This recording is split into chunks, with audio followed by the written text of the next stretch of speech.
নমস্কার, শুভ সকাল। আজকে চলে এসেছি রানাঘাটে একটা বিশেষ আলোচনা সভায় অংশগ্রহণ করতে। একটা সেমিনার, যে সেমিনারে অংশগ্রহণ করছেন বিধানচন্দ্র কৃষি বিশ্ববিদ্যালয়ের প্রতিষ্ঠাযশ কৃষিবিদ, বৈজ্ঞানিক, এবং বাংলাদেশ থেকে ডক্টর রুস্তমজিও এসছেন কৃষির ওপরে বক্তৃতা করতে। তো আমি আস্তে আস্তে করে মঞ্চের দিকে যাব এবং আজকের যে আলোচনা বা সেমিনার, তার মূল বিষয় হচ্ছে বিকল্প চাষের সন্ধান। অর্থাৎ আমরা যে ট্র্যাডিশনাল চাষ করছি, বিকল্প লাভজনক চাষের মধ্যে আমরা কিভাবে কৃষকদের দিশা দেখাতে পারবো এবং সেই দিশা অনুযায়ী কৃষকরা যদি চাষ করে তারা যাতে লাভবান হয়, সেই লক্ষ্যকে সামনে রেখে আজকের এই আলোচনা চলুন আমরা রুস্তমজির ভাষণ একটু শুনি। উনি ওনার মূল্যবান ভাষণ উনি শুরু করে দিয়েছেন অলরেডি। আসুন, চলো। চলে এসেছি মঞ্চের কাছে, ওনার মূল্যবান বক্তব্য ইতিমধ্যে শুরু হয়ে গিয়েছে। আসুন আমরা ওনার বক্তব্য শোনাই এবং এই অনুষ্ঠানের শেষে, এই সেমিনারের শেষে আলাদাভাবে ওনার সাক্ষাৎকারও আমি নেব। তো এই এখন উনি বক্তৃতা শুরু করেছেন, আসুন একটু মঞ্চের। এক একজন এক এক ব্যাখ্যা দিতে পারে, কিন্তু আমি কি কারণে হবো না সেটা আমার কাছে ছিল যে আমি মাস্টার হবো না, সারাদিন বকর বকর করা, আর ডাক্তার হবো না এই কারণে যে টাকা নেশা হয়ে গেলে কোনার মধ্যে যত বেশি আয় হবে তত বেশি নেশা হবে, তত বেশি রুগী আসবে। আমি ওর মধ্যে না, আমি তখন এগ্রিকালচার পড়বো বলে ডিসিশন। ইতিমধ্যে আমরা চলে এসেছি মঞ্চের মধ্যে। বিশিষ্ট কৃষিবিজ্ঞানী বাংলাদেশ থেকে এসেছেন, উনি ওনার মূল্যবান বক্তব্য রাখছেন কীভাবে বিকল্প চাষের মধ্য দিয়ে আমরা লাভবান হতে পারে কৃষকরা, তার উপরেই উনি ওনার মূল্যবান বক্তব্য উনি বাড়ি দেখে আসি। আর ওই যে পার্ক, হ্যাঁ, ঝাড়খণ্ড পরে হবে, আগে এটা। আচ্ছা, ঠিক আছে। আচ্ছা, আমি আজকের যে বিষয়বস্তু, যে বিষয়ের উপরে আজকে আমাদের সেমিনারে আমরা অংশগ্রহণ করেছিলাম, সেটা হচ্ছে যে উচ্চ ফলনশীল বিকল্প চাষ মধ্য দিয়ে আমরা কৃষকদের কীভাবে আমাদের আইডিয়াগুলোকে শেয়ার করব। তো এখানে যে দুজনকে আমরা এই মুহূর্তে পেয়ে গেছি, এই দুজন হচ্ছে দিকপাল কৃষির ক্ষেত্রে। একজন বাংলাদেশ থেকে এসছেন, ডক্টর রুস্তম জি, নমস্কার আপনাকে। আর ডক্টর মদন মোহন দা, ভারতবর্ষের অন্যতম কৃষি বিজ্ঞানী। নিশ্চয়ই আমার এই ভিডিও যে যদি কোনো কৃষক দেখে, ওনাদেরকে আমার প্রশ্নগুলো ওনাদের উত্তরগুলো নিশ্চয়ই তাদের ক্ষেত্রে অনেক বেশি সুবিধাজনক হবে। যে বিকল্প লাভজনক চাষে কেন আমরা যাব, সেটা দিয়েই আমি শুরু করছি। স্যার, আপনি আপনি একটু ইন্ট্রোডাকশান করুন। দিব্যেন্দুবাবু এই এলাকার বিশিষ্ট কি বলা যায়, কৃষিবিদ বলা যায়, এবং নিজের হাতে করেন এবং নিজের আইডিয়াগুলো তিনি ক্রিয়েট করেন, নিজের আইডিয়াগুলো, এবং সেগুলো কৃষকদের মধ্যে ছড়িয়ে দেন, এবং তার সফল উদাহরণ বাদলবাবু আছেন। আমি বাদলবাবুর বাগানও পরিচয় করেছি। ওনার আইডিয়া থেকে উনি ড্রাগন বাগান করেছেন এবং বিশাল উনি যে লাভটা আমাকে শুনিয়েছেন, সেটা একটা অবাক করা বিষয়। তো যাই হোক, আমি দিব্যেন্দুবাবু, আপনি একটু দিয়ে শুরু করুন। নমস্কার। আজকে 8ই জুন আমরা এখানে রানাঘাটে উপজেলা নার্সারিতে বিকল্প লাভজনক চাষের সন্ধানে একটা আলোচনা সভা ডেকেছিলাম। সেই আলোচনা সভা খুব সুন্দর হয়েছে। এখন আমরা বসে আছি, আমাদের পাশে দুজনা আছেন, একজনা ডক্টর মদন ডন সাহেব, আরেকজন আছে আপনার ডক্টর রুস্তমজি। দুজনাই দুই দেশেরই বিখ্যাত। তো যাক, প্রথমে আমি ডন সাহেবকে বলবো যে এই অন্যান্য যে বিষয়গুলো জিজ্ঞেস করছেন কম বেশি ইনি আগে বলুন, তারপরে তাহলে স্যার আপনাকে আমারও যেটা প্রশ্ন আছে, আমাদের মূল মোটোটা কি, যে এই যে কৃষকদের মধ্যে আমরা যে এইটা ছড়া এই ভাবনাটা পৌঁছে দেব, আমাদের মূল লক্ষ্যটা কী হবে? দেখুন, আমাদের এই এগ্রিকালচারে বিভিন্ন দিক আছে। আমরা যেটা কৃষি বলতে বোঝাই সেটা হচ্ছে অ্যাগ্রোনমিতে পড়ে। এই দানা শস্য, যেটা ধান, চাল, এই গম, ভুট্টা, বাজরা, ভুট্টা, আর একটা পরে হর্টিকালচার। এই হর্টিকালচারের মধ্যে আবার 3টে ভাগ আছে। একটা হচ্ছে ওলেরিকালচার, ফুল, যেটা হচ্ছে সবজি, আর একটা হচ্ছে পোমোলজি, যেটা হচ্ছে ফল, আর হচ্ছে ফ্লোরিকালচার, যেটা হচ্ছে ফুল। এবার আমাদের সবসময় দেখা গেছে যেটা অ্যাগ্রোনমিক্যাল যে চাষটা, তার মধ্যে ধরুন বলো। আলুও কিন্তু আমাদের হর্টিকালচারে, অ্যাগ্রোনমিতে নয়। হ্যাঁ, আমি দিয়ে দিচ্ছি। কিন্তু রাশিয়াতে এটা পরে agronomy, কথা বলছি। কারণ ওদের মেন ক্রপ হচ্ছে আলু। এইবার আমাদের এই সমস্ত যেগুলো চাষগুলো হয় অ্যাগ্রোনমিক্যাল যে ক্রপগুলো, সেগুলো অ্যাকচুয়ালি হয় ফুড সিকিউরিটির জন্য, লোককে খাওয়ানোর জন্য। এইবার ধরুন তার থেকে ওপরে হলো এবার হচ্ছে ফুল। ফুলটা তো চাষে খাওয়ার জন্য নয়, ফুলটা হচ্ছে, ফুলের বেস্ট কাস্টমার হচ্ছে ভগবান, সব থেকে হায়েস্ট উনি কনজিউম করেন।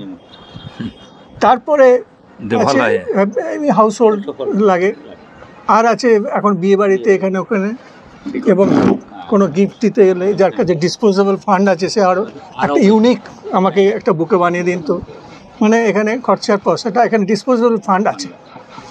আর আছে হচ্ছে পমোলজি যেটা ফ্রুটস, আর আছে ওলেরিকালচার যেটা হচ্ছে সবজি। এবার সবজি চাষে যখন আসবেন দেখবেন শুধু তো ধান চাল চাষ করে হবে না, আপনাকে সবজি লাগবে। সবজিটাও আমাদের এখানে কিছুটা হচ্ছে ফুড সিকিউরিটির জন্যে, আর কিছুটা হচ্ছে যেমন আপনি ব্রকলি চাষ করবেন না, তার সঙ্গে ফুড সিকিউরিটির কোনো সম্পর্ক নেই, এটা 5 স্টার হোটেলেই বিক্রি হবে।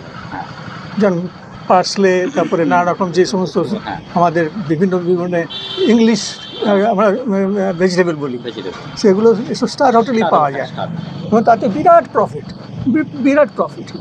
আবার হচ্ছে অফ সিজন ভেজিটেবল, যদি যে সিজনে যে টমেটো যদি ফেব্রুয়ারি মাসে আপনি উৎপাদন করেন আপনি দাম পাবেন না, হারভেস্ট করেনও দাম পাবেন না, কিন্তু ওটা যদি আপনি অক্টোবরে তুলতে পারেন কিংবা এই এপ্রিল মাসে, মার্চ এপ্রিলে যদি তুলতে পারেন এপ্রিল মাসে, তাহলে দাম বিরাট। আচ্ছা ধরুন শীতকালে আপনি ওই ধনে পাতা যদি করেন তো বুক পয়সা নেই। এইবার যদি আপনি এই বর্ষাকালে যদি করেন 1000 টাকা কেজি গেছে গত বছর। আর আমাদের আলুর চাষটা যেটা হচ্ছে এটা জুয়ো খেলা। এবছর আলু হয়নি, আলুর দাম এখনই 30 টাকা থেকে 35 টাকা কেজি। গত বছর এই আলুর দাম ছিল মাত্র 12 টাকা থেকে 15 টাকা। এবার যখনই একটা চাষের দাম বাড়ছে, আলুর দাম বাড়ছে, তখনই সরকার থেকে শুরু করে হচ্ছে আলোচনা শুরু হয়ে গেলে বাপরে দাম বাড়ছে। কিন্তু যখন দাম কমে যায়, চাষিদের চোখে যখন জলটা পড়ে, তখন কেউ কিছু বলে না। এইবার হচ্ছে চাষিরা বারবার ঘা খেয়েছে এই সমস্ত ইয়ে করে। ধান চাষ করে বিঘেতে 7,000 টাকা ইনকাম হয়, তাও নিজের যে শ্রমটা দিচ্ছি সেটা যদি হিসাব করি তাহলে এটা মাইনাস। তাহলে আমি ধান চাষ করছি কী জন্যে? দুটো কারণ হতে পারে, আমার এলাকায় ধান ছাড়া আর কিছু হবে না। দ্বিতীয় কারণ, আমি অন্য কি করবো কেউ আমাকে সাজেশন দিচ্ছেন, জানে না। Due to lack of information. এইখানেই প্রশ্ন আসে যে আমি ধান চাষটা যে করছি তার থেকে আর কি চাষ আছে যেটা ধানের থেকে বেশি আমাকে লাভ দেবে। এবার আপনি হয়তো এরপরে আপনি হয়তো কাঁচা লঙ্কা লাগালেন, আপনি দেখলেন যে আবার জমির পরিস্থিতি দেখতে হবে, উঁচু কিনা, জল জমে কিনা। আর আপনি ধরুন এখানে সবথেকে সমস্যা হচ্ছে আমাদের জমি ছোট ছোট টুকরো। এবার আপনার জমি আছে ওইখানে 1-2 বিঘে, আর আপনার চারিপাশে সবাই ধান করছে, আর আপনি মাঝখানে কোনো দিন সবজি চাষ করতে পারবেন না, কারণ ওই ধানের মানে জল চুয়ে এসে আপনাকে সব, আর ওটা সবজি চাষযোগ্য হবেই না। কারণ ধানেতে আপনাকে জল দাঁড় করে রাখতে হয়, তবে ধান উৎপাদন হয়, আর এখানে জলটা থাকবে না, তবে হর্টিকালচার সব থেকে হর্টিকালচার ডেভেলপমেন্ট হয়েছে সেই সমস্ত জায়গায় যেখানে ধান হয় না।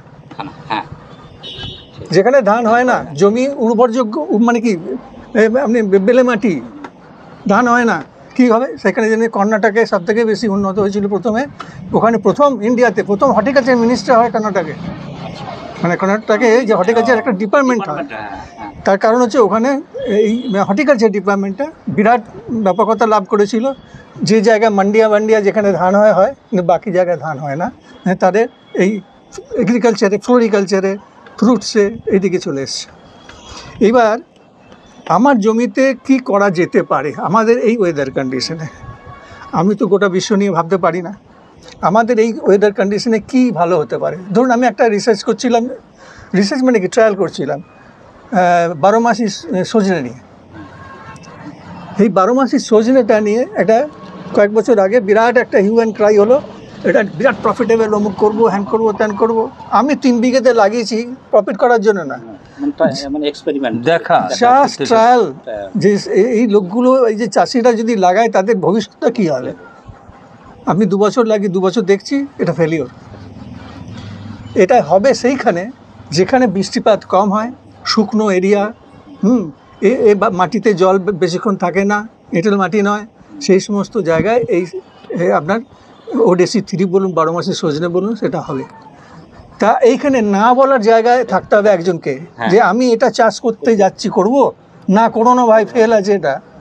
সেই জায়গায় আমরা এক জায়গায় সবাই মিলিত হয়েছিলাম, যে যার অভিজ্ঞতাটা বলবে যে এটা করা যাবে কি যাবে না।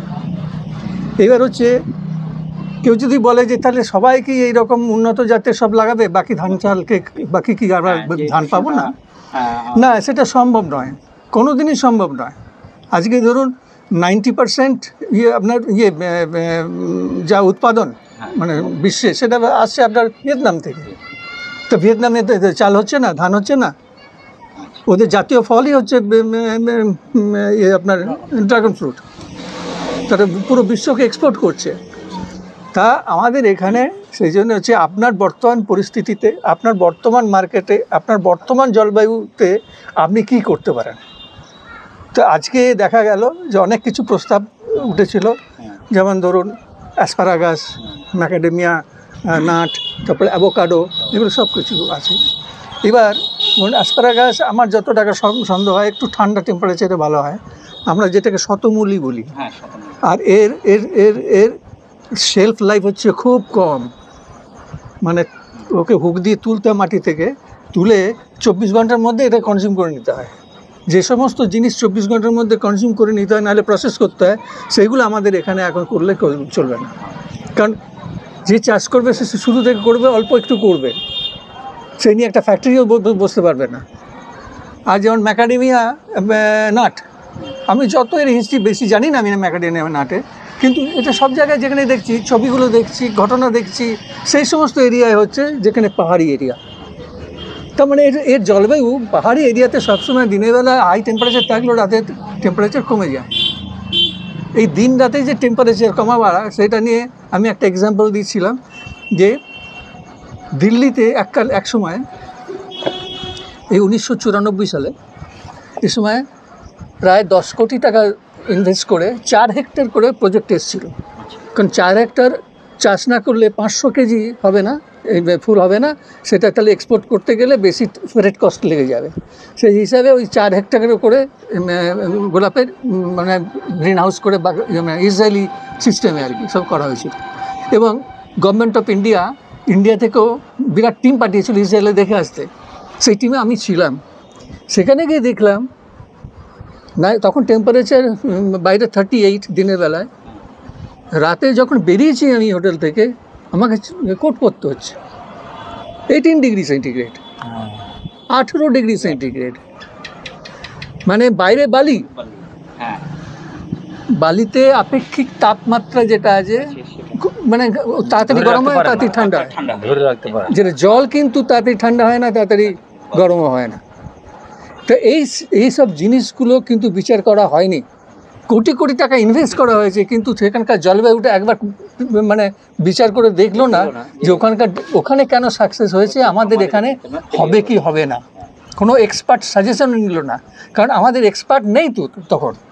বিরাট বিরাট ইউনিভার্সিটি আছে, আমি ইন্ডিয়ান এগ্রিকালচার রিসার্চ ইনস্টিটিউট থেকে পাস করেছি, কিন্তু গোলাপ নিয়ে তো আমাদের রিসার্চ হয়নি। আমাদের তো ধান, চাল, বেগুন, কোথাও ফুলকপি, বাঁধাকপি, আমাদের খাবারের জিনিস নিয়ে বেশি রিসার্চ হয়। এই ফুল নিয়ে আমাদের একটা পর্যন্ত ফুলের ভ্যারাইটি নেই যেটা ইন্টারন্যাশনাল মার্কেটে আমরা বিক্রি করতে পারবো। কিন্তু আমাদের ফাদার অফ রোজ আছে, ফাদার অফ কার্নেশন আছে, তার এক্সপার্ট এই ক্রপে, আমরা বলি ফাদার অফ রোজ, যেমন এসব ছিল তখন। কিন্তু আমাদের একটা ভ্যারাইটি বাইরে বিক্রি হয় না, কারণ এই ব্যাপারে আমাদের রিসার্চটা কম। আমাদের রিসার্চ হচ্ছে ধানে, গমে, জোয়ারে, বাজরায় আর সবজিতে, এইগুলোতে আমাদের রিসার্চের যে প্রজেক্টগুলো আছে, ছাত্ররা, সায়েন্টিস্টরা সেই সমস্ত প্রজেক্টে বেশি কাজ করে। গোলাপে যেহেতু এক্সপার্টাইজ নেই, এ ব্যাপারে রিসার্চের কোনো অভিজ্ঞতা নেই, সব প্রজেক্ট করা ডুবে গেল উইদিন 5 মান্থস। তা আমরা যেগুলো সাজেশন দিতে যাব চাষিদের, হ্যাঁ, তাদের হিস্ট্রি দেখতে সাজেশন দিতে হবে। মানে হিস্ট্রি বলতে ওই এলাকার হ্যাঁ, আমি এখন বলতে পারি যে আপনি চাষ করবেন না, সজনে চাষ করবেন না, ফেল হয়ে যাবেন। আজকে একজনে আমাকে জিজ্ঞেস করছিলেন যে আমি লাগিয়ে ফেলেছি, আমি লাগাবো, আমি একদম লাগাবেন না। কারণ আমি সেই জায়গায় স্ট্যান্ডিং করছি যে না বলার ক্ষমতায় চলে এসেছি, যেটা লাগাবেন না, I have burned my fingers.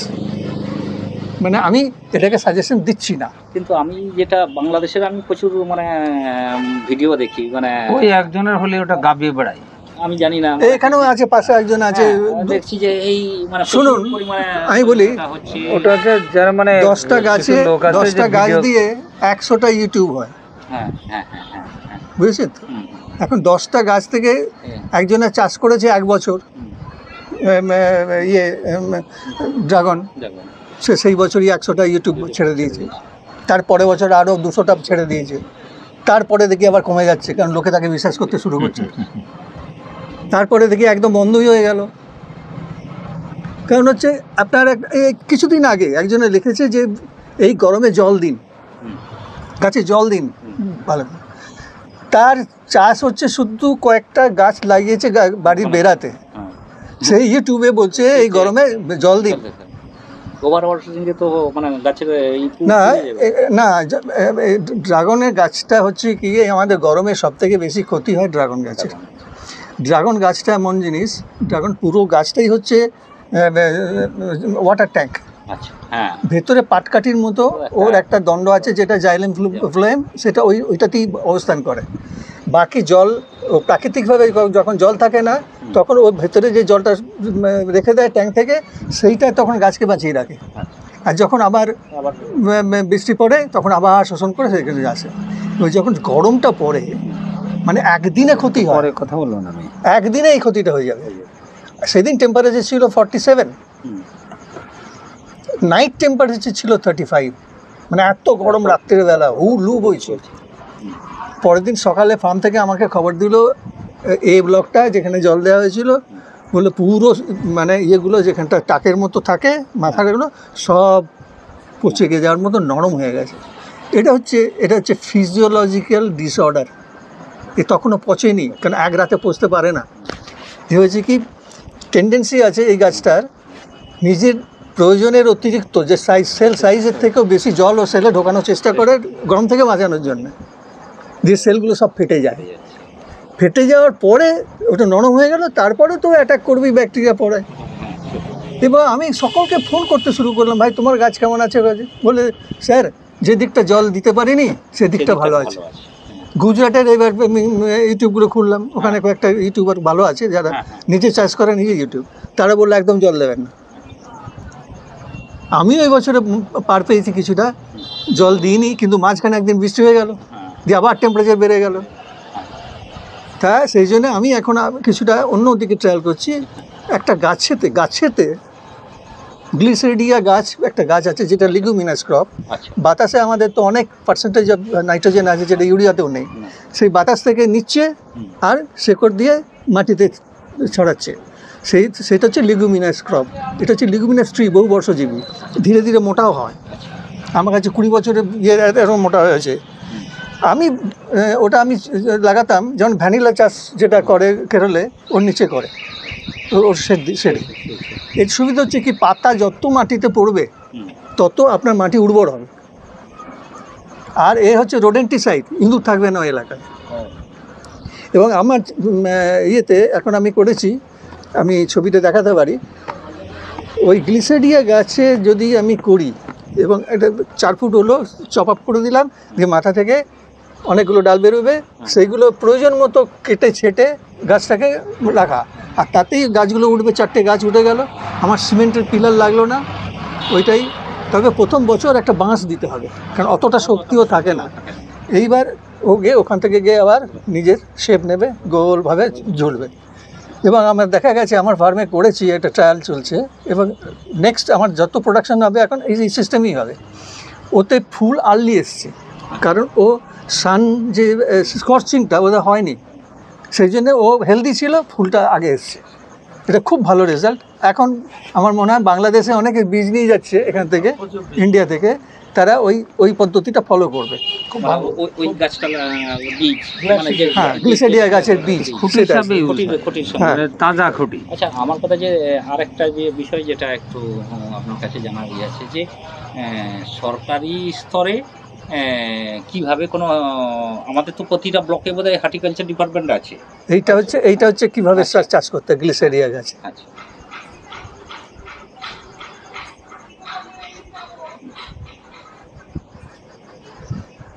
তো এই নতুন নতুন ভাবনাগুলো কি মানে ওই ব্লক লেভেল বা মানে গ্রাসরুট লেভেল পর্যন্ত পৌঁছয় না? মানে ওই ডিপার্টমেন্টের তরফ থেকে প্রতিটা ব্লকেই তো হর্টিকালচার ডিপার্টমেন্ট আছে। প্রতিটা ব্লকে হর্টিকালচার ডিপার্টমেন্ট আছে এবং তাদের নির্ধারিত কিছু সরকারি প্রোগ্রাম আছে। হ্যাঁ। ঠিক আছে, হয়তো আমারটা দেখে হয়তো অনেকে চাষিরাই নিজেরাই করে ফেলছে। সাধারণত দেখা গেছে ব্যক্তিগত উদ্যোগ সবসময় এগিয়ে থাকে যে কোনো দেশে, সরকারি উদ্যোগ পিছিয়ে যায়। যে মাসের শেষে নিশ্চিন্ত বেতন পাবে সে কখনো কোনো রিস্কে যেতে চায় না। তা ওই পিছিয়ে যায়। ও এরা দেখবেন আপনি করলেন নিজে একটা জিনিস করলেন, এখানকার অফিসার আসবে, এসে একটা ছবি তুলে নিয়ে যাবে, সেই ছবিটা উপর মহলে পাঠাবে আমি করিয়েছি বলে। এই হচ্ছে সব জায়গায় চলছে। হ্যাঁ, ক্রেডিট নেওয়ার জন্য। আচ্ছা, আর একটা যে বিষয় যে ওই যে যেটা আছে আপনি যে সেই সময় বোধহয় বক্তব্যের সময় রাখলেন যে যেটা নিয়ে অনেক ইউটিউবে ভ্রান্তি ছড়ানো হচ্ছে, একটা বিভ্রান্তি ছড়ানো হচ্ছে, সেটা নিয়ে আপনার স্পষ্ট বক্তব্য আমি চাইছি। ওই আপনার ড্রাগন ফ্রুটটাকে সাইজটা বড় বলে প্লান্ট গ্রোথ রেগুলেটর। এটাই কি আমি বলবো, যারা অজ্ঞ ব্যক্তি, আমি আপনার সাবজেক্ট নিয়ে বেশি বললে আমি ঠিক বলবো না, আর আমার সাবজেক্ট নিয়ে বললে আপনিও ঠিক বলতে পারবেন না। এগুলো হচ্ছে নিজেদের অজ্ঞতার পরিচয়। যারা ইউটিউব করে তাদের অন্তত একটু বিচার মানে করতে হবে যে এই জিনিসটা যেটা বলছে সেটা ঠিক কি না। হঠাৎ একদিন এখানে বাংলাদেশে একটা ইউটিউব হয়ে গেল, এত বড় একটা ফল দেখিয়ে এটা খেলে হয়ে যাবে, ক্যান্সার হয়ে যাবে, মানুষ মরে যাবে, এ হবে সে হবে, ডিএনএ চেঞ্জ হয়ে যাবে, মানে বলে দিল যে এমন বিভ্রান্তি, সেখানে চাষিরাও বন্ধ খেপে যায়। তারা হিউম্যান চেইন তৈরি করে সেই ভদ্রলোককে মানে শাস্তি দেওয়ার জন্য তারা উদ্যোগও নেয়। কিন্তু তারপর থেকে সে আর কোনো করেনি, ইউটিউব মানে ছাড়েনি। উনি এমনভাবে জিনিসগুলো বলছেন যেন এটা একদম বিষ, খেলেই মরে যাবে, যেন যা এত টন হয়েছে যারা খেয়েছে সব মরে গেছে, আর ডিএনএ চেঞ্জ হয়ে যাবে। যদি একটা জিনিস খেয়ে ডিএনএ চেঞ্জ হয় তাহলে তো বিরাট উদ্ভাবন, কারণ ডিএনএ চেঞ্জ ডিএনএ আমাদের সবজিতে ডিএনএ চেঞ্জ করার জন্য তো কত রিসার্চ হচ্ছে। যদি ডিএনএ চেঞ্জ করা যায় তাহলে তো ওই পেস্টিসাইড মানে পেস্ট রেজিস্ট্যান্স এগুলো সব হাইব্রিড এগুলো সব করা যাবে ইজিলি। তা এই সমস্ত বিভ্রান্ত দেখে আমি কিছু এটা হাস্যস্কর জিনিস, কারণ হচ্ছে এটা সিম্পলি একটা হরমোন, প্ল্যান্ট হরমোন 5 রকমের আছে: অক্সিন, সাইটোকাইনিন, ইথিলিন, তারপরে আপনার হচ্ছে ইথিলিন, আর হচ্ছে অ্যাবসিসিন। এই কটা নিয়ে হচ্ছে আমাদের হরমোনের জগৎ। আপনি একটা গাছকে কাটুন, দিয়ে তাকে আপনি অ্যানালাইজ করুন, এই 5টা হরমোন পাবেন, কোনোটা বেশি কোনোটা কম। গাছের ডগের দিকে দেখবেন সবসময় অক্সিজেন বেশি থাকবে, আর যেখানে ফলের গোড়া থাকবে, ফল বোটাতে অ্যাবসিসিন আসবে পাকার সময়, যে ফলটা পাকছে সেটাতে ইথিলিন আসবে, যেখানে শাখা পোশাখা বেরোচ্ছে সেগুলোতে সাইটোকাইনিন আসবে। এই হচ্ছে এর বিভাজন করা আছে। এরাই গাছকে কন্ট্রোল করে। আপনি বাজারে যাচ্ছেন, আপনাদের ধরুন বাংলাদেশে বোধহয় এখান থেকে আঙ্গুর যায়, যে কোনো দেশেই আঙ্গুর ব্যাপকভাবে জিবরেলিক অ্যাসিড ব্যবহার হয়, নাহলে ওরা বড় হয় না। এই যে সাদা লম্বা আমরা যে আঙ্গুরটা পাই ওটা হচ্ছে আসলে গোল, ওটা আসলে গোল। ও এরকম মগেতে জিবরেলিক অ্যাসিডে ঘোল বানানো আছে একটা পার্টিকুলার ইয়েতে, এগুলো সব থোকাগুলোকে চোবায়, দিলে ওটা লম্বা হয়ে যাচ্ছে। কারা ইম্পোর্ট করে ওই জিবরেলিক অ্যাসিডটা জানেন? দ্রাক্ষা গ্রোয়ার অ্যাসোসিয়েশন অফ বিভিন্ন জায়গায়, এটা হচ্ছে সাংলি, নাসিক, ওই সমস্ত জায়গা। তারা নিজেরা যে অ্যাসোসিয়েশন আছে তারা পোল্যান্ড থেকে আগে ইম্পোর্ট করতো, এখন করছে জানি না, এখন বোধহয় চায়না থেকে করে। তাই সব যেমন হিমাচল প্রদেশ এগ্রিকালচার ইউনিভার্সিটি তারা একটা বের করেছে যার নাম দিয়েছে পোমালিন, সেটা একটা হরমোন, সেটা তারা নিজেরা বিক্রি করছে 16,000 টাকা পার লিটার। 16,000 টাকা দিচ্ছে। সেইটা হ্যাঁ আপেল স্প্রে করা আছে, আপেল ফলকে বড় করার জন্য। এইবার সব ক্রপই কিছু না কিছু এটা করা হয়। এবার এতে হয়েছে কি, এমন একটা জায়গায় মানে বাংলাদেশে অ্যাকচুয়ালি প্রথমে গ্রো করে আমাদের আগে ড্রাগন ফ্রুট। এবার ড্রাগন ফ্রুট নিয়ে তো ওখানে অত রিসার্চ হয় না, আর ভিয়েতনামে রিসার্চ বাইরে বের করে না। যারা ভিয়েতনামে বেড়াতে গিয়েছিল, এসব ফার্মিং দেখতে গেছিল ইন্ডিয়া থেকে, হরিয়ানা থেকে আমাদের ভিয়েতনাম যাওয়ার সব সরকারি খরচায় গিয়েছিল, তারা বলছে তো এসে যে আঙুলে ওই টিউব লাগিয়ে তারা হাতে মাখিয়ে দিচ্ছে, হাতে মাখিয়ে দিচ্ছে। সবুজ রাখার জন্য ফ্লাপটা, ওটা সবুজ থাকবে আর উপরে কাঠমোটা মানে ফলে দেয়, ফ্লাপে দেয় না, না ওটা সবুজ রাখে। ফ্লাপ এই জন্যই আছে, ফ্লাপটা সবসময় সবুজ থাকে। হ্যাঁ সব এইবার হচ্ছে সব জায়গায় কিছু না কিছু, নয় সৌন্দর্য বাড়ানোর জন্য, নয় টেস্ট বাড়ানোর জন্য, নয় সাইজ বাড়ানোর জন্য এই হরমোনই ব্যবহার হয় সারা ওয়ার্ল্ডে বিক্রি হয়। এবার হরমোন নিয়ে কত গবেষণা হচ্ছে সারা দেশে। এবার হরমোন ছাড়া আরও দুটো কেমিক্যাল আছে যারা গাছের এইগুলোকে কন্ট্রোল করতে পারে, কিন্তু হরমোন হচ্ছে সব থেকে বেশি মাত্রায় ইয়ে করে, আর হচ্ছে এনজাইম, আর হচ্ছে ভিটামিন। পানির বোতলটা দিন তো। ঠিক আছে, এইবার ধরুন বাংলাদেশে যখন এটা করলো, আমি তখন আমাদের যে ইন্ডিয়া গভর্নমেন্টের যেগুলো স্যাংশন কেমিক্যাল আছে সেইগুলো তাকে রিপোর্ট করলাম, বলে আমাদের ইন্ডিয়াতে এটা মানে অ্যালাউড আছে, বাংলাদেশে নেই বলে, তো বাংলাদেশে এটাকে পয়জন বলবো কেন? ইন্ডিয়ায় কবে থেকে অ্যালাউড আছে? নাই, তোমরা তো স্টুপিড বলে দেয়, এতকাল দাও নেই। এবং অ্যানালিসিস করে দেখা গেছে তাতে কোনো রকম কোনো পয়জন নেই।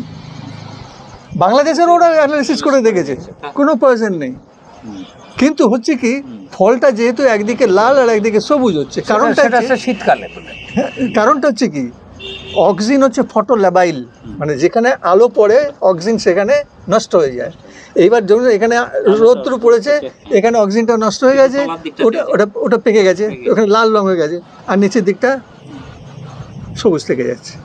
তো এই একটা বিভ্রান্তির ব্যাপার, কেন একদিকে লাল একদিকে সবুজ হলো দিয়ে সেটা এখন তো আমেরও হয় ওই যে আমি মানে আপনার কাছে আর লাস্ট যে কোশ্চেনটা করবো, তাহলে আপনি কৃষকদেরকে কোন কোন মানে লাভজনক মানে বিকল্প যে চাষ সেটাতে সাজেস্ট। এখন আমাদের এখানে ক্রপ একটা এস্টাবলিশ হয়ে গেছে যেটা হচ্ছে লাভজনক সব থেকে। এখন হিসাব করে বুঝিয়ে দেওয়া আছে আমাদের এই গ্যাঞ্জেটিক প্লেনে ক্রপ হচ্ছে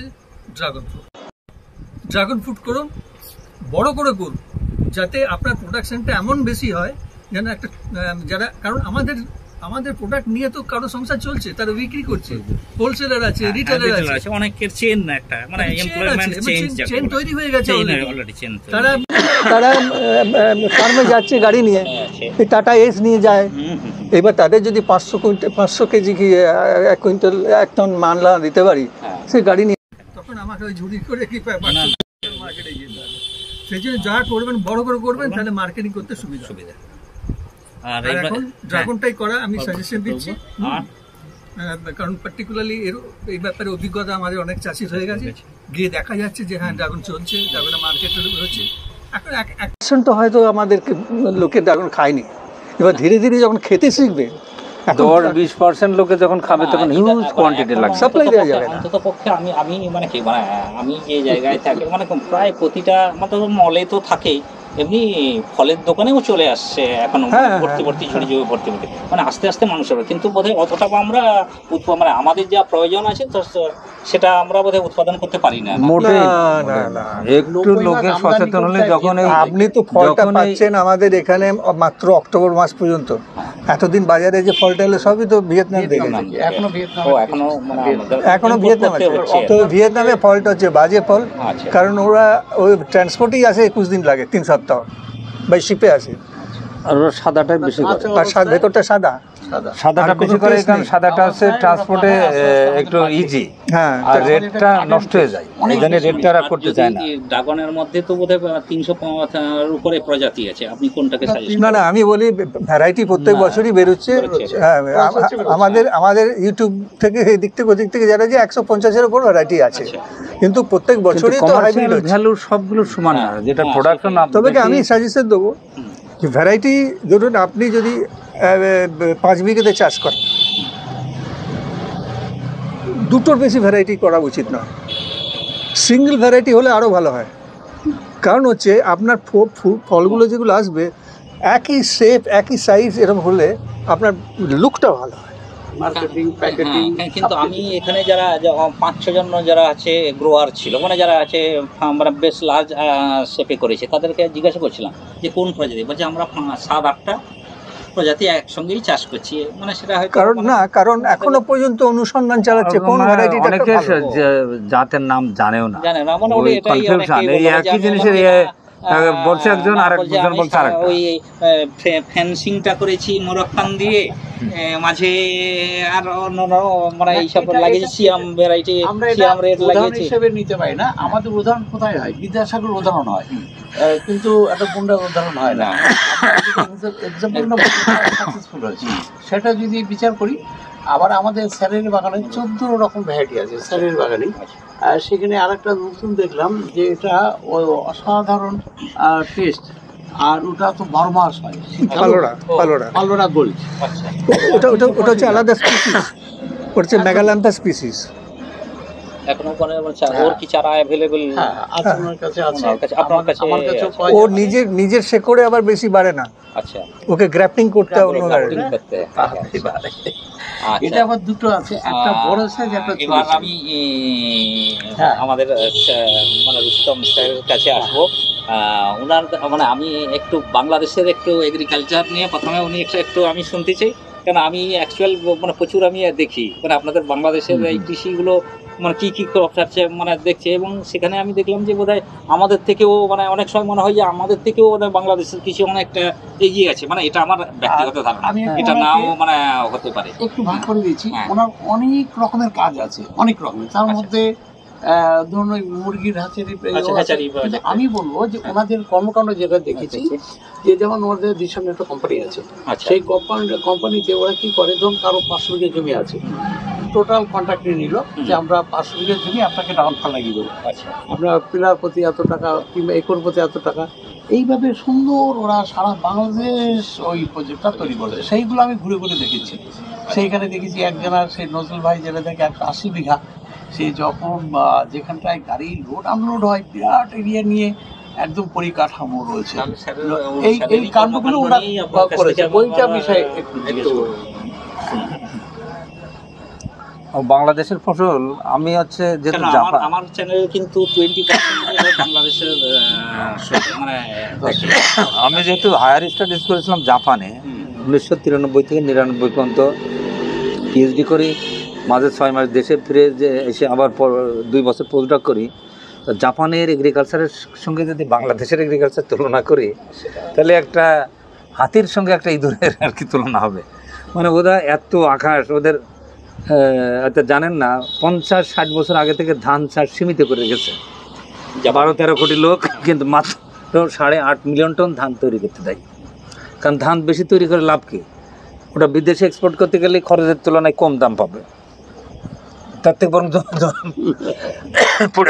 পড়ে থাকলে, যার জমি পড়ে থাকে, 1 একরে চাষ করলে কত টাকা খরচে কত টাকা লাভ হতো, লাভ সরকার সাবসিডি দিয়ে দেয়।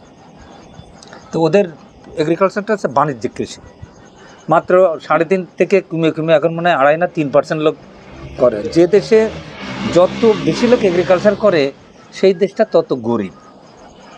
60% মনে করেন যে 70% বা 65% বা 80%, তো বাংলাদেশে কমতে এখন 60% নেমে আসছে। কারণ তো প্রতিটা বাড়ির লোকই তো মিডল ইস্টে চলে আসছে, সিঙ্গাপুরে যাচ্ছে, মালয়েশিয়ায় যাচ্ছে।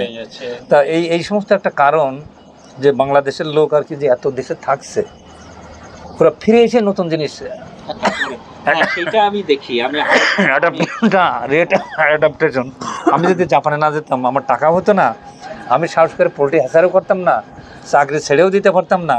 চাকরি না ছেড়ে এই সমস্ত আইডিয়া আমার মাথায় আসতো না। আমি দেখে দুবাই থেকে এসে দেখলাম যে আপনাদের বাংলাদেশে দেখছি ওই খেজুরের। তো এখন হচ্ছে বাংলাদেশের এগ্রিকালচার ইন্ডিয়ার থেকে কিছুটা আগিয়ে, কিন্তু মানে লোকজন আর কি যেহেতু হাইলি কনসেন্ট্রেটেড, একজন করলে পাশাপাশি সবাই দেখে ফেলায়, এবং মানুষ ইদানিং একটু সাহস হয়েছে, রিস্ক নিতে চায়, রিস্ক টেকার। এবং আরও ইয়ে আছে, এনজিও আছে অনেক, তারা লোন দেয়, ব্যাংক লোন দিতে চাচ্ছে, মানে সাপোর্টিংটা আবার সরকার আবার হচ্ছে বীজ দিচ্ছে, সরকার অনেক সাবসিডি দেয় এগ্রিকালচারে। তো একটা আম গবেষণার পাশে তার পোস্টিং হয়েছিল, বলে শখ আছে তো যেতে দেখতো যে কী করে আমের খরচ করে, একটার ফুল, একটা মেল আর একটা ফিমেল জোড়া লাগাই। উনি এইভাবে লোকে চাকরি দিল, দিয়ে আমেরিকান একটা জাত আছে তার বলে আরউইন, যেটা জাপানিরা মিয়াজাকি বলে, আর একটা জাত আছে কেইট, KEITT। কেটটা বড় হয়, একটু পাঞ্চে 13-14 বেশি, ওর ব্রিক্স হয় না, আর ওইটার অনেক গুণ আরউইনের। আম ছোটো কিন্তু ব্রাইট রেড, মিষ্টি বেশি। এইটারে মাদার বানালো আর ওইটারে ফাদার বানালে দেখে বড় আম হলো, হলুদ হয়, মিষ্টি, ফলন বেশি, অসময়ে ধরে, বিরাট ব্যাপার। তো সেই আম এতটুকু গাছে 1 কেজি ওজন হয়েছে, আবার পাশে এখন আরেকটা মুকুল হচ্ছে। সেই গাছের বাগান কিন্তু আমারও আছে। আমার গাছ যারা নিয়েছে, আমি এই আম প্রমোট করব। একটা আম তাইওয়ানের আবিষ্কার করেছে, চীন ভিয়েতনামে ভরে গেছে, ওই আমের নাম আছে গুইকি। সেটার বৈশিষ্ট্য আছে এস শেপ, কাঁচা অবস্থায় পাকে, মানে গ্রিন, ও কোনো কালার হয় না, গ্রিন, বাট সো সুইট এবং এক্সট্রাঅর্ডিনারি টেস্ট, যে ওই আম থাকলে অন্য আম কেনে না লোকে। সেই আমের স্যার আমি আনবো, এরকম স্পেশাল ম্যাঙ্গো, স্পেশাল জ্যাকফ্রুট। কাঁঠাল তো আমারই বাগানে হয়ে গেছে দাদা, এক গাছে 40-50টা ধরে, তার 10টা রেখেছি। সে গাছের বয়স 2-2.5 বছর, এখানে ভিডিও আছে, সে ভিডিও আপনি নিয়েন। কাঁঠালটা একটা ভালো ক্রপ। এটা আবার বছরে 2বার ধরে, বছরে 2বার ধরে, এই সিজনের শেষ হবে, অফ সিজনটা ধরা শুরু হবে। তার মানে 12 মাসের ভিতরে 7-8 মাসে আপনি কাঁঠাল গাছে ঝুলবে। আচ্ছা, আমি আরেকটা যেটা বলি, আমাদের যেমন কি এটা সম্ভবত মানে আমার যে যতটুকু জানা আছে 1977-এর পর বোধহয় আমাদের জোতগুলো ছোটো ছোটো ভাগ হয়ে গিয়েছিল, মানে এই চাষের জায়গাগুলো। মানে আমাদের তো একটা বিরাট সমস্যা না, ধরুন আমি একটা মানে আমাদের কৃষকদের এক লক্ষে এতটা তো জায়গা না, আমাদের বলি, আমাদের জায়গা বেশি লাগবে না, আমাদের ল্যান্ড সেলিং আছে। হ্যাঁ, মানে একজন কতটুকু কিনতে পারে। অপারেশন বর্গা যখন হয়েছিল এই বামফ্রন্ট 77 সালে, তখন একটা নির্ধারিত জমির বেশি আপনি রাখতে পারেন না, সেটাকে খাস করে দিয়ে সেটাকে পাট্টা দিয়ে দেখেন একটা জিনিস দেখাবো অন্য এবার জায়গায় দিয়ে দেওয়া আপনাদেরকে, এই ভিডিওটা আপনাকে দিয়েও দিতে পারি। তার সেই জন্যে আমাদের এগ্রিকালচারটা এখনো পর্যন্ত শেপে আসতে পারছে না, সেটাই আর কি। আমি জানি না ল্যান্ড হোল্ডিং এত কম, হ্যাঁ, সেখানে কি করে এত কমার্শিয়ালি করা যেতে পারে।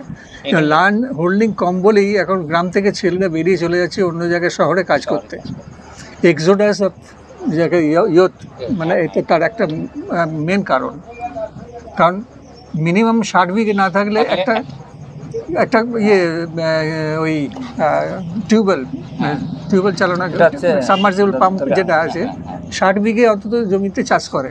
কিন্তু আমাদের এখানে আছে 27 বিঘে না 30 বিঘে আমাদের ল্যান্ড সিলিং। সেই জন্যে আর চাষের দিকে এখন আপনি গ্রামে যখন যাবেন, এখন যে কোনো গ্রামে যান, দেখবেন যাদের লেবার সেকশন ছিল সেই এরিয়াটাও উন্নত হয়ে গেছে। আর যারা মানে সো কল্ড হোয়াইট কলার, মানে যারা বাবু ছিলেন, তাদের বাড়িগুলো মনে হচ্ছে যেন মানে একটা সেই বাবরের মসজিদের মতো দাঁড়িয়ে আছে, কেউ নেই, ভূতের বাড়ি হয়ে গেছে, মানে তারা ওখানে নাই, কেউ থাকে না, কেউ নেই। আর সেইগুলো কিনে নিচ্ছে ওই আমাদের যারা শ্রমিক আছে, তারা এসে সেইগুলো কিনে নিচ্ছে। আমি অনেক ফসলই এনেছি, তার ভিতরে একটা এনেছি এই দেখেন, এই MD2 আনারস। এটা 1 একরে 22 থেকে 24 হাজার লাগাতে হবে এক্সপোর্টের জন্য। যদি কম লাগাই তাহলে সাইজ বড় হয়ে গেলে ওটা এক্সপোর্ট করা যাবে না। এটা ভিডিও আপনাকে দিয়েই দিতে পারে। এটা কিন্তু আমি ড্রাগনের মধ্যে লাগাইছি, ড্রাগনের মধ্যে করে মানে আবার আলাদাও লাগাইছি। একটা লেবু এনেছি, এই লেবুটা আমি ভিয়েতনামিরা রপ্তানি করতে চাচ্ছিল না। আমি বললাম যে তোমার থেকে এত কিছু কিনে আমি, তা তুমি এই লেবু দিতে চাচ্ছ না, আমি চীনে বললেই তো দৌড়িয়ে দেবে না, তো চীন থেকে আনবো। তা বলে তাহলে ঠিক আছে, অন্য নামে দেবো। এটার বলে পার্সিয়ান লেবু, এটা ভাতে খাওয়ার লেবু, কিন্তু এটা বাংলাদেশে ইম্পোর্ট করে আনে বিদেশ থেকে। এই যে এই লেবুর 1 কেজির দাম ঢাকায় 1200-1400 টাকা। এটা ভাতে খাওয়ার লেবু, কিন্তু এর বৈশিষ্ট্য হচ্ছে একটু টক বেশি আর 100% রসের মধ্যে 2 আঙুল দিয়ে চিপা যায়। তা সারা বিশ্বের যে ছালটা মোটা যেটা না, সারা এখানে নাই বা ইন্ডিয়াতে নাই, সারা বিশ্বে যেটা লেমন জুস বানায় হ্যাঁ। সেটা এই লেবুটা, এবং এটা একটু টক বেশি বলে সরাসরি ভিনিগারের মতো কাজ করা যায়। এর ফলন অতিরিক্ত বেশি, একবার ধরা শুরু হলে সারা বছরেই থাকবে। তো এই লেবুর চারা কিন্তু ওরা এক্সপোর্ট করতে চাচ্ছিল না ভিয়েতনামের। আমি বললাম, দিলাম হুমকি, বললাম তুমি দেখছো না এই যে চীনের আনলে ওরা খুশি হবে না, ওদের কোনো বিধি নিষেধ নাই। এটা আমার ড্রাগনের বাগান, আমি মানে এটা আপনার ড্রাগনের বাগানের মধ্যে মাল্টিপল না এটা করেছি, আমি তো চারা তৈরি করবো। আচ্ছা, এটা বা এখন আছে দেখছি যে এই লেবুতে আমার লাভ বেশি, আমি ড্রাগনের মধ্যে কেটে ফেলাবো, ড্রাগন কেটে অন্য জায়গায় লাগাবো। আমার কাছে এখানে মনে হয় 30-40 রকমের ফসল আছে। আমি এনেছি কফি, দেখেন হাইব্রিড কফি, মাত্র কয়দিনের ভিতরে কত সুন্দর। এই দেখেন আমার ম্যাকাডেমিয়ার, এগুলো কিন্তু চারা আমি ওই পট সহ মাটিতে লাগিয়ে রাখেছি, খাবার পায় না, কারণ ও তো পলিথিনের, শক্ত পলিথিন, মানে ভিয়েতনামিদের পলিথিন মানে এত মোটা বাইরের যেতে পারে না, উপরে সার দিই, সারের অভাবে মাঝে মাঝে ওই মাথা সাদা হয়ে গেছে। আমি না গেলে ওরা দেয় না, বুঝছেন। এটা যেতে আমার প্রায় আধা ঘন্টা লাগে, কিন্তু আমি অনেক দিন হয়তো 5 দিন 7 দিন যায় না। আবার যখন কাজ না থাকে তখন পট করে আমার গাড়িতে উঠে না, আমার গাড়ি ড্রাইভার নিয়ে ওইটুক যেতে আমার কিছুটা বিবেকে বাঁধে। এই কাজের জন্য একজন গাড়ি নেব, ড্রাইভার নেব, তো আমি ভেঙে চড়ে, বাস আছে কি শোনেন, লক্কর মার্কা বাস, সে বাসেটাই বাসের লোকদের কাল দিই, বেটারা এই সমস্ত শ্মশান্তে কুড়িয়ে নিয়ে গেলে এগুলো বদলাতে করে তার মালিকের, নাহলে তার মালিকের আমি অ্যারেস্ট করবো। আমার কথা শুনে আর লোকে আর ইয়ে করে না, আমার কমান্ড বুঝে ফেলায় যে এই লোক, যে সে লোক না। আমি ছবি তুললে অনেক যা বলে এখানে ছবি তোলা যাবে না, এখানে ছবি তোলা যাবে না। এই গ্রুপ করার কথা মানে ভাবছেন আর কি আগামী দিনে? শুধু ভাবো না, আমি আমার মাধ্যমে অলরেডি 10টা এনজিও 20-25 রকমের ফসল চাষ করেছে সারা দেশে। সরকার প্রজেক্ট নিয়েছে কয়েকটা, আর এখন অনেক এমপি আমার পার্টনার হচ্ছে, তার এলাকায় আমি এই সমস্ত প্রমোট করবে। আর আমি হয়তো বেশি দিন নাই, দাদা দোয়া করতে থাকেন, সরকারের মধ্যে ঢুকে যাব, বুঝতে পারছেন। হয়তো সরকারের উপদেষ্টা বা কোনো একটা কিছু করে নেবে, কৃষি উপদেষ্টা বা কিছু একটা। এমন হতে পারে আমি ভোট করলে, আমি আমার সিটে যদি ভোট করি, তাহলে অন্য কোনো লোক কোনো ভোট পাবে না, সব দলের লোকই আমাকে ভোট দেবে। আমার কথা, আমি সো পপুলার। ভোটের থেকে আমাদের মনে হয় যে আমরা বোধহয় মানে কৃষকদেরকে আরো বেশি আমি যদি সরকারে যাই, তাহলে আমি এত চিন্তা করি, এত কাজ করতে চাই যে শুধু কৃষি নিয়ে পড়ে থাকলে আমার হবে না। আমি বঙ্গোপসাগরের 1 লক্ষ একর বর্গ কিলোমিটার জায়গা পুড়ে রয়েছে, 25 কিলোমিটার যেটা শ্যালোর, সেইটা নিয়ে মারামারি করে। আর যেখানে 1 লক্ষ স্কোয়ার কিলোমিটার ওই যে বার্মার সঙ্গে মামলা করে, সেখানে একটা জাহাজ, সেখানে কয়টা জাহাজ আছে নিজেদের, আর থাইল্যান্ড বিদেশেরা এসে মাছ মেরে নিয়ে যায়। ওগুলো সব আমি ওখান থেকে করে প্রসেস করব, ফ্যাক্টরি করব, এক্সপোর্ট করব। রাস্তাঘাট আমি ঠিক করে দেবো, ঘুষ দুর্নীতি বন্ধ করতে চাই, কাজে আমাকে সরকারের মধ্যে যেতেই হবে। মানুষের কাছে মানে আমি একটু কথা বলি যে আপনাদেরকে সত্যিকারের মানে অসংখ্য ধন্যবাদ, আপনাদের মূল্যবান মতামত আমার মনে হয় আমার এই ভিডিওর মধ্য দিয়ে আমি কৃষকদের কাছে পৌঁছে দিতে পারবো। আর আমার যে ভিডিওটা যদি ভালো লাগে অতি অবশ্যই লাইক, শেয়ার এবং সাবস্ক্রাইব করবেন, আর কমেন্ট বক্সে গিয়ে জানাবেন আমার ভিডিওটা কেমন লাগছে। নমস্কার, সবাইকে অশেষ ধন্যবাদ।